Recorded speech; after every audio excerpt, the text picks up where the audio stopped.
नमस्कार, जय हिंद दोस्तों। स्वागत है आपका आपके अपने YouTube चैनल पर। आज के इस वीडियो में जो टॉपिक हम करने वाले हैं वो है भारतीय संविधान one liner. Indian constitution one liner बहुत ही इंपॉर्टेंट टॉपिक है। वीडियो को लाइक कर लीजिएगा, चैनल पर नए हैं चैनल को सब्सक्राइब कर लीजिएगा और वीडियो को अंत तक जरूर देखिएगा क्योंकि यहाँ पर आप बहुत ही अच्छे प्रश्नों को तैयार करने वाले हैं। आपका टॉपिक स्टार्ट करने से पहले हम एक बुक के बारे में बात करने वाले हैं। ये बुक है एजुकाजोन प्रकाशन की। यूपी पुलिस कांस्टेबल की तैयारी के लिए बहुत ही बेहतरीन बुक रहने वाली है। यहाँ पर आपको 4 सॉल्व पेपर मिलेंगे, 2500 से अधिक बहुविकल्पीय प्रश्न मिलेंगे और 15 प्रैक्टिस सेट मिलेंगे। अकॉर्डिंग टू सिलेबस होगी इसकी 100% गारंटी बुक पब्लिशर की है। यहाँ पर आप देख सकते हैं आपको 4 प्रीवियस ईयर पेपर मिलने वाले हैं। इसके अलावा आपको 15 प्रैक्टिस सेट मिलेंगे। सभी पेपर और प्रैक्टिस सेट हैं वो सॉल्व मिलेंगे, तो उसकी कोई भी चिंता आपको नहीं होगी कि आपको सोल्यूशन कहाँ से मिलेगा। देख सकते हैं आप यहाँ पर आपको आंसर की दे रखी है और उसकी व्याख्या सहित हल दिया गया है। ना सिर्फ जीएस और हिंदी का बल्कि आपको रीजनिंग का और मैथ का भी सॉल्यूशन पूरा सॉल्व करके दिया गया है। तो बहुत अच्छी किताब है। अगर आप वाकई में अच्छे से तैयारी करना चाहते हैं तो एजुकाजोन की ये किताब आप ले सकते हैं। तो अभी हम जो करेंगे वो है भारतीय संविधान वन लाइनर। प्रश्न 1 है आपका, स्वतंत्रता के समय भारत में कुल कितनी देसी रियासतें शामिल थीं? 565 सही उत्तर है आपका। अगला प्रश्न है आपका कि किस रियासत को भारतीय संघ में शामिल करने हेतु ऑपरेशन पोलो चलाया गया था? सही उत्तर है आपका हैदराबाद। अगला प्रश्न है आपका कि क्षेत्रफल की दृष्टिफल के दृष्टिकोण से सबसे छोटी रियासत कौन सी थी? तो ऐसी कौन सी रियासत थी जिसका क्षेत्रफल सबसे कम था? तो वो थी मैसूर रियासत। अगला प्रश्न है आपका कि स्वतंत्र देशी रियासतों के एकीकृत करने का श्रेय किसे दिया जाता है? सरदार वल्लभ भाई पटेल को। अगला प्रश्न है आपका कि भारत में संघीय तंत्र की अवधारणा कहां से ली गई है? भारत शासन अधिनियम 1935 से। अगला प्रश्न है आपका कि सशक्त केंद्र के साथ संघीय व्यवस्था का प्रावधान किस देश के संविधान से लिया गया है? सही उत्तर है आपका कनाडा का संविधान। अगला प्रश्न है आपका कि नए राज्यों का निर्माण और वर्तमान राज्यों के क्षेत्रों, सीमाओं और नामों में परिवर्तन करने का अधिकार किसके पास निहित है? सही उत्तर है आपका केंद्र सरकार, अनुच्छेद 2।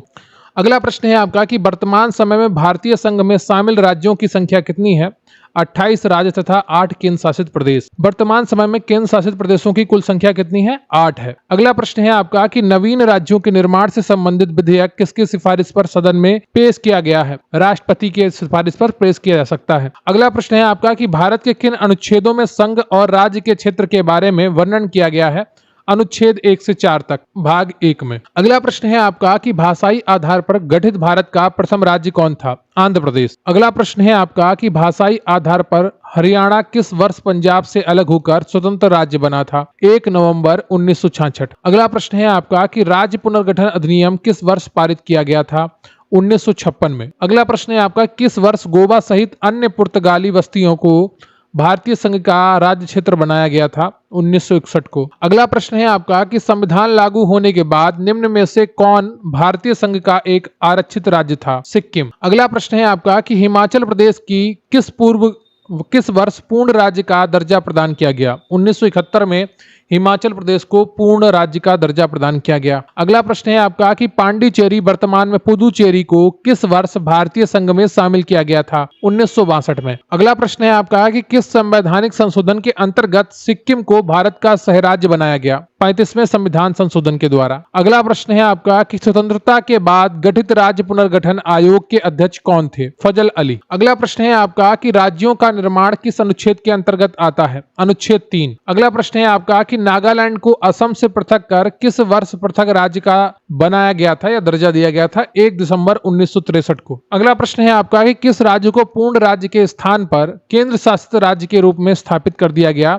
जम्मू कश्मीर। अगला प्रश्न है आपका कि भारतीय संविधान में नागरिकता संबंधित अधिकार किस अनुच्छेद में दिए गए हैं? अनुच्छेद 5 से लेकर 11 तक में। अगला प्रश्न है आपका किस अनुच्छेद के तहत संसद को नागरिकता के संबंध में कानून बनाने का अधिकार प्राप्त है? अनुच्छेद 11। वीडियो को लाइक कर लीजिएगा और चैनल को सब्सक्राइब कर लीजिएगा। अगला प्रश्न है आपका कि नागरिक बनने हेतु क्या एक अनिवार्य शर्त आवश्यक होती है? राज्य की सदस्यता। अगला प्रश्न है आपका कि नागरिकता किस प्रकार छीनी जा सकती है या समाप्त हो सकती है? देशद्रोह का आरोप सिद्ध होने पर। अगला प्रश्न है आपका कि भारतीय संविधान में इकहरी नागरिकता का प्रावधान किस देश के संविधान से प्रेरित है? ब्रिटेन। अगला प्रश्न है आपका कि कितने वर्षों तक बाहर रहने पर नागरिकता समाप्त हो जाती है? 7 वर्ष। अगला प्रश्न है आपका कि संविधान द्वारा प्रदत्त नागरिकता के संबंध में संसद ने एक व्यापक नागरिकता अधिनियम कब लागू किया था?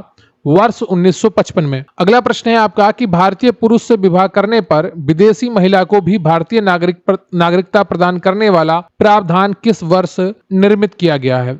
1986 में ये एक प्रावधान जोड़ा गया था। तब राजीव गांधी की शादी हो गई थी सोनिया गांधी से। तो भारतीय पुरुष से विवाह करने पर विदेशी महिला को भी भारतीय नागरिकता प्रदान करने वाला प्रावधान किस वर्ष निर्मित किया गया था? 1986 में। अगला प्रश्न है आपका किन आधारों पर नागरिकता समाप्त की जा सकती है? स्वेच्छा त्याग से, पागलपन से, समाज ग्रहण से, विदेश में सरकारी सेवा करने पर और देशद्रोह में लिप्त होने पर। अगर आप किसी और देश की नागरिकता ग्रहण कर लेते हैं तो भी आपकी भारतीय नागरिकता समाप्त हो जाती है। अगला प्रश्न है आपका कि भारत में नागरिकता हासिल करने के कौन से वैध तरीके होते हैं? जन्म से, वंश आधार पर, क्षेत्र समाविष्टि द्वारा। अगला है आपका प्रश्न कि PIO कार्ड धारक द्वारा कितने वर्षों तक भारत में निवास करने पर नागरिकता दे दी जाती है? 7 वर्ष। अगला प्रश्न है आपका कि संविधान के किस अनुच्छेद के अंतर्गत भारत के बाहर रह रहे भारतीय मूल के लोगों को नागरिकता प्रदान की जाती है? अनुच्छेद 8। अगला प्रश्न है आपका कि किन दो देशों के नागरिकों को मूल भारतीय निवासी नहीं माना जाता है? पाकिस्तान एवं बांग्लादेश के नागरिकों को मूल भारतीय निवासी नहीं माना जाता है। अगला प्रश्न है आपका कि संविधान के किस भाग का संबंध नागरिकता से है? भाग 3 का, अनुच्छेद 5 से 11 भाग 3। अगला प्रश्न है आपका कि विदेशी नागरिकों को कितने वर्षों तक भारत में निवास करने के बाद नागरिकता प्रदान की जाती है? 10 वर्ष तक। अगला प्रश्न है आपका कि पाकिस्तान से आकर भारत में नागरिकता प्राप्त करने संबंधी प्रावधान का वर्णन किस अनुच्छेद में किया गया है? अनुच्छेद 6 में। अगला प्रश्न है आपका कि नागरिकता प्राप्त करने के लिए शर्तें निर्धारित करने वाला सक्षम निकाय कौन है? संसद। अगला प्रश्न है आपका कि विदेशों में बसे भारतीय मूल के लोगों को कुछ शर्तों के साथ दोहरी नागरिकता प्रदान करने का प्रावधान किस वर्ष लागू किया गया? 2003 में। अगला प्रश्न है आपका कि मार्शल नागरिकता में किन अधिकारों को शामिल किया गया है? नागरिक अधिकार, राजनीतिक अधिकार और सामाजिक अधिकार। अगला प्रश्न है आपका किस समिति ने प्रवासी भारतीय दिवस 9 जनवरी को मनाने की सिफारिश की थी? सिंघवी समिति। अगला प्रश्न है आपका कि भारतीय मूल के व्यक्ति कार्ड योजना को भारत सरकार ने वर्ष 1999 में प्रारंभ की थी। इसे कब लागू किया गया था? अगस्त 2002 में। अगला प्रश्न है आपका कि भारत में OCI कार्ड कब से जारी किया जा रहा है? 2 दिसंबर 2005 से भारत में OCI कार्ड जारी किया जा रहा है। अगला प्रश्न है आपका कि OCI कार्ड किन देशों को जारी किया जा सकता है? बांग्लादेश, पाकिस्तान को छोड़कर विश्व के सभी देशों के PIO को। अगला प्रश्न है आपका कि प्रवासी भारतीय नागरिकता स्कीम कब शुरू की गई थी? अगस्त 2005 में। अगला प्रश्न है आपका कि भारतीय संविधान के अनुच्छेद 15, 16, 19 और 29 के द्वारा प्रदत्त मूल अधिकार केवल किसको प्राप्त होते हैं? भारतीय नागरिकों को प्राप्त होते हैं, विदेशी नागरिकों को ये अधिकार प्राप्त नहीं होते हैं। अगला प्रश्न है आपका कि मूल अधिकारों का विकास सबसे पहले कहां हुआ था? ब्रिटेन में। अगला प्रश्न है आपका कि प्रस्तावना को किसकी आत्मा कहा जाता है? संविधान की आत्मा कहा जाता है। अगला प्रश्न है आपका कि भारत का राष्ट्रीय ध्वज का डिजाइन किसने किया था, तैयार किया था? पिंगली वेंकैया ने। अगला प्रश्न है आपका कि संविधान सभा ने राष्ट्रगान और राष्ट्रगीत को कब अपनाया था? 24 जनवरी 1950 को। अगला प्रश्न है आपका कि मूल संविधान में 8वीं अनुसूची में कितनी भाषाएं शामिल थीं? 14 भाषाएं थीं। और कमेंट करके बताइएगा कि वर्तमान में कितनी भाषाएं शामिल हैं 8वीं अनुसूची में। अगला प्रश्न है आपका कि 3 रियासत कौन सी हैं जिन्होंने विलय करने से मना कर दिया था? जम्मू कश्मीर, जूनागढ़ और हैदराबाद। इन 3 रियासतों ने विलय करने से मना कर दिया था। बाद में हैदराबाद को पोलो अभियान के द्वारा मिलाया गया था। जम्मू कश्मीर के राजा ने बाद में स्वीकार कर लिया था, लेकिन तब तक काफी देर हो चुकी थी। तो आधा जम्मू कश्मीर भारत के पास है, आधा जम्मू कश्मीर पाकिस्तान के पास है। अगला है आपका कि राज्य पुनर्गठन कब हुआ था? 1953 में हुआ था। अगला है कितने वर्षों तक देश के बाहर रहने पर नागरिकता खत्म हो जाती है? 7 वर्षों तक। तो ये आपका पूरा टॉपिक कंप्लीट होता है। भारतीय संविधान one liner, Indian constitution one liner, बहुत ही इंपॉर्टेंट टॉपिक। वीडियो को लाइक कर लीजिएगा, चैनल को सब्सक्राइब कर लीजिएगा और इसी तरीके के वीडियो आपको लगातार हमारे चैनल पर मिलते रहेंगे।